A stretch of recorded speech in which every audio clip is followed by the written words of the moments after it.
감정과 강점으로 조직과 개인의 성장을 돕는 박혜원입니다. 많은 분들이 회사에서 감정 빼고 일해야지 라고 생각하시는데요. 저는 오해 중에 하나라고 생각합니다. 감정을 빼고 일한다는 건 애초에 불가능하기 때문입니다. 실제로 하버드 비즈니스 스쿨의 연구를 보면요. 감정지능이 높은 직원들이 그렇지 않은 직원들보다 받은 성과나 보상이 크다고 나와 있습니다. 그리고 많은 분들이 아시는 구글에서 진행한 프로젝트 아리스토텔레스의 연구에서도 높은 성과를 내는 팀의 공통점이 바로 심리적 안정감이었습니다. 이런 심리적 안정감도요, 결국 개인의 감정관리 능력에서 시작됩니다. 한 사람이 감정을 잘 다스릴 줄 알면 다른 사람도 편안해지고 그게 모여서 팀 전체 분위기가 좋아지게 되는 거죠. 그러니 감정을 빼고 일한다는 것은 불가능하다라고 볼 수 있습니다. 예전에 같이 일하던 팀장님의 이야기를 좀 들려드리고 싶어요. 개인적으로는 업무 능력이 엄청 뛰어난 분이셨어요. 그런데 팀원과의 사이가 안 좋았고요. 결과적으로는 팀의 실적이 잘 안 나오는 안타까운 상황이었습니다. 원인이 무엇일지 생각하면서 이렇게 보니까 우리 팀장님이 스트레스를 받으면 팀원들에게 짜증을 내시더라고요. 결과적으로 팀 분위기가 경직되고 창의적인 아이디어는 나오지 않고 실수는 늘어나고 팀원들과의 사이도 안 좋고 성과도 안 나오는 악순환이 반복되고 있었습니다. 왜 이런 일이 일어날까요? 우리의 뇌는요, 부정적인 감정 상태일 때 생존 모드로 이렇게 전환이 되는데 이 생존 모드에서는 창의성, 협업 능력, 문제 해결력과 같은 고차원적인 사고 능력이 현저하게 떨어지게 됩니다. 당장 살아야 되니까요.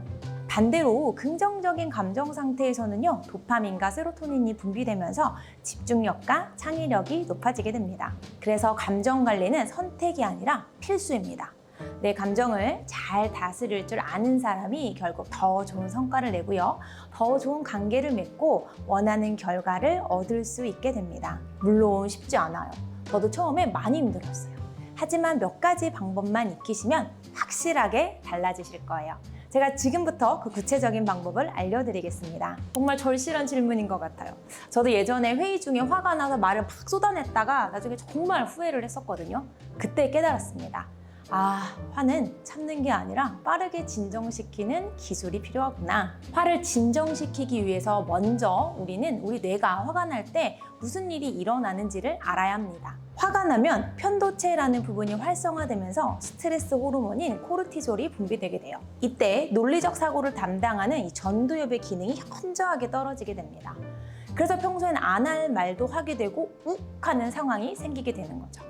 이때 좋은 방법, 그 첫 번째는요, 바로 6초의 법칙입니다. 하버드 의대 연구에 따르면 화가 날 때 분비되는 신경 전달 물질이 6초 안에 90% 이상 사라진다고 해요. 그래서 화가 나는 순간 마음속으로 천천히 1부터 6까지 세어보는 거죠. 하나, 둘, 셋, 이렇게 말이죠. 두 번째는요, 478 호흡법입니다. 코로 4초 동안 숨을 들이마시고 7초 동안 참았다가 입으로 8초 동안 내쉬는 거예요. 이 방법은 미국 애리조나 대학의 앤드류 웨일 박사가 개발한 건데요. 부교감 신경의 활성화를 시켜서 자연스럽게 마음을 차분하게 만들어줍니다. 세 번째는 제가 가장 효과적이라고 생각하는 관찰자 시점이에요. 화가 날 때 지금 화가 나고 있구나. 나 또 이러다가 소리 지르겠네. 심장이 두근거려. 마치 다른 사람을 관찰하듯이 내 상태를 관찰하는 겁니다. 실제 상황에선 이렇게 보시면 좋을 것 같아요. 상사가 부당한 지적을 했다면 바로 반박하지 말고요. 잠시만요. 생각을 정리하고 말씀을 드리겠습니다. 라고 하면서 시간을 버는 거죠. 그 사이에 478 호흡법을 한번 하고 내가 지금 억울함을 느끼고 있구나. 어떻게 표현해야 될지 몰라서 당황해하고 있구나. 라고 나를 관찰해 보는 겁니다. 여기서 중요한 건요, 화를 억누르는 게 아닙니다. 화라는 감정 자체는 자연스러운 겁니다. 다만 그 감정에 휩쓸려서 후회할 행동을 하지 않도록 잠깐 브레이크를 거는 거죠. 처음엔 어색하고 잘 안 될 수 있어요. 저도 그랬습니다.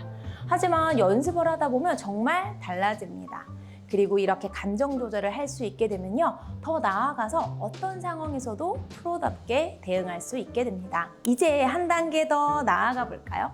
감정을 진정시키는 것도 중요하지만 어떤 상황에서든 전문가처럼 프로답게 대응할 수 있다면 정말 멋지지 않을까요? 프로답게 반응하는 핵심은요, 바로 감정과 행동을 분리하는 겁니다. 하버드 비즈니스 스쿨의 수잔 데이비드 교수가 제시한 바로 감정 민첩성이라는 개념입니다. 감정을 느끼되 그 감정에 리드당하지 않는 거죠. 그럼 어떻게 해야 할까요? 첫 번째는요, 팩트와 감정을 분리하기. 예를 들어서 상사가 화를 내면서 자네가 작성한 보고서는 엉망이야 라고 했을 때 감정적으로는 뭐라고? 이렇게 욱 화가 올라올 수 있어요. 하지만 감정을 잘 다스리는 프로라면 구체적으로 어떤 부분에서 문제가 있었는지 말씀해 주시겠어요? 라고 팩트를 확인하려고 하는 거죠. 두 번째는요, 감정을 라벨링하되 표현은 중립적으로 하는 겁니다. 마음속으로는 나 지금 짜증나, 나 지금 화가 나 라고 인정을 하되 말할 때는 제가 이해한 바로는요, 또는 다른 관점에서 보면 이런 중립적인 표현을 쓰는 겁니다. 세 번째는 해결책 중심 사고입니다. 감정적인 사람은 누가 잘못했냐에 집중하지만 프로는 어떻게 해결할 수 있을까에 집중을 합니다. 이 상황에서 우리가 할 수 있는 최선의 방법은 뭘까요? 라고 방향을 전환하는 겁니다. 실제 상황으로 예를 들어 볼게요. 상대가 화를 내면서 이게 뭐냐? 내가 언제 이렇게 해달라고 했냐? 라고 한다면요. 감정적인 반응은 저희가 충분히 설명드렸습니다. 여러 번 말씀드렸는데요? 라고 하게 되죠. 하지만 프로는 원하시는 방향과 차이가 있었던 것 같은데 어떤 부분을 수정하면 될까요? 라고 해결책으로 넘어가는 겁니다. 이런 방식으로 대응하면 상대방도 자연스럽게 감정보다는 문제 해결에 집중을 하게 되고 무엇보다 나 자신이 더 당당하고 주변에서도 저 사람 정말 감정 조절 잘하는 프로답다 라고 인정을 받게 되는 겁니다. 감정 관리는 하루아침에 되는 건 아니겠죠. 하지만 오늘 말씀드린 방법들을 하나씩 연습하다 보면 분명히 달라지실 겁니다. 여러분도 감정을 잘 다스리는 프로가 되시기를 응원합니다.